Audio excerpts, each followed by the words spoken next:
Gusto, ang isa-subsidize yung mismong bigas. Eh kaya nga nagkautang-utang na tayo. Saan tayo pupunta pagka gano'n ng programa?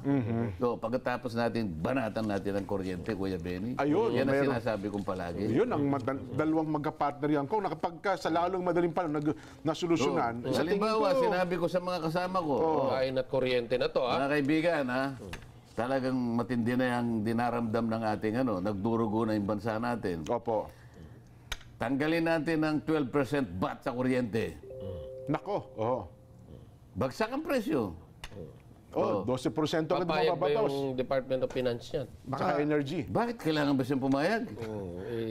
Siyempre, Kunwari, ikaw ang Department of Finance. Opo. Bakit hindi ka papayag? Sasabihin ko sa iyo, Mr. Secretary of Finance, Antiporda.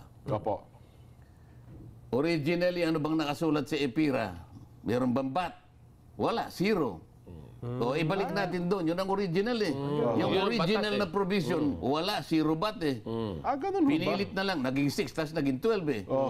Ano ba nakasulat sa primary objective? Opo. Basahin mo section 2. Affordable ata. Abot kayang presyo.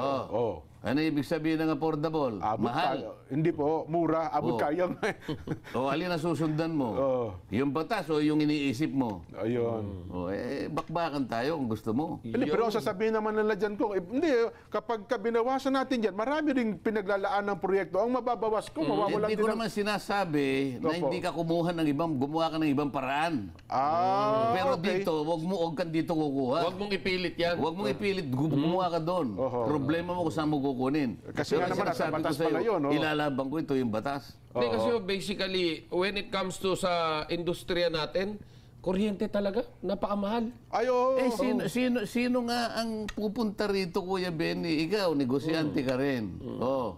Napakataas ng kuryente mo. Halimbawa,